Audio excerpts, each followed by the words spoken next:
আপনার স্বাক্ষর করার যে সনদটি আছে সেটিতে দেখবেন যে আপনার একটি সনদের নম্বর রয়েছে। আর সেই সনদের নম্বরটি যদি আপনি এই সনদ যাচাইয়ে ক্লিক করে এখানে দেন, দিয়ে যাচাইকরণে ক্লিক করলে এটা দেখাবে। এটা দেখাচ্ছে যে পেন্ডিং আছে, এই সনদটা এখনো যাচাই করা হয় নাই। এখন এই সনদটা নিয়ে চেয়ারম্যানের কাছে যেতে হবে, গিয়ে এখানে ওটিপিটা দিতে হবে। ওটিপি দিয়ে ভেরিফাই করলেই আপনার এটা ভেরিফাই হয়ে যাবে এবং অ্যাপ্রুভ দেখাবে।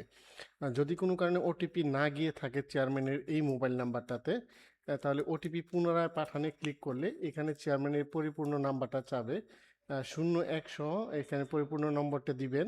অথবা যদি আপনি ইমেইলে নিতে চান ওটিপিটা, তাহলে চেয়ারম্যান সাহেবের যে ইমেল অ্যাড্রেস আছে সেটা এখানে দিবেন।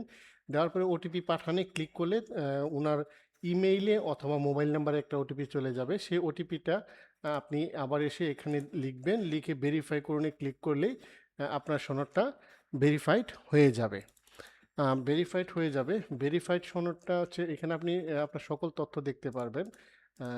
এখানে সনদটা ভেরিফাইড হয়ে গেলে অ্যাকচুয়ালি যে এরকম দেখাবে যে আপনার সনদটা ভেরিফাই হয়েছে। এখানে ডেট দেওয়া থাকবে, কে ভেরিফাই করেছে এখানে চেয়ারম্যানের নাম দেওয়া থাকবে এবং কখন ভেরিফিকেশন করেছে এখানে সকল তথ্য দেওয়া থাকবে। এটা সনদের বিবরণটা দেওয়া থাকবে, ব্যক্তিগত তথ্যগুলি আপনার এখানে দেওয়া থাকবে, সব কিছু এখানে দেওয়া থাকবে। তো এটা দিয়ে হচ্ছে এই সনদটা আপনি আসলে বুঝতে পারবেন যে সনদটা ঠিকঠাক মতো আছে কিনা, এবং যার কাছে আপনি সনদগুলি সাবমিট করবেন তারাও চেক করতে পারবে এই সনদটি ঠিক আছে না ঠিক নাই। যদি ভেরিফাইড না দেখায় তাহলে সেখানে আমাদের দায়বদ্ধতা নাই, আপনারা নিজে চেয়ারম্যানের কাছে গিয়ে এটা ভেরিফাই করে নেবেন।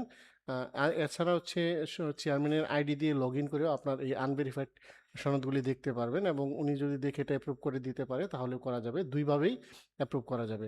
চেয়ারম্যান সাহেবের আইডি যদি না থাকে তাহলে আমাদের এই যে এইখানে যে সাপোর্ট আছে এখানে সাপোর্টে আপনারা দিবেন, সাহায্য চাই আপনি ফর্মটা পূরণ করে সাবমিট করবেন, তাহলে হয়তো 10-15 মিনিটের মধ্যে আমাদের যোগাযোগ করবে। অথবা আমাদের ওয়েবসাইটে যে নাম্বারটি দেওয়া থাকবে সেই নাম্বারে আপনারা সরাসরি যোগাযোগ করে ইনস্ট্যান্ট সহযোগিতা নিতে পারেন।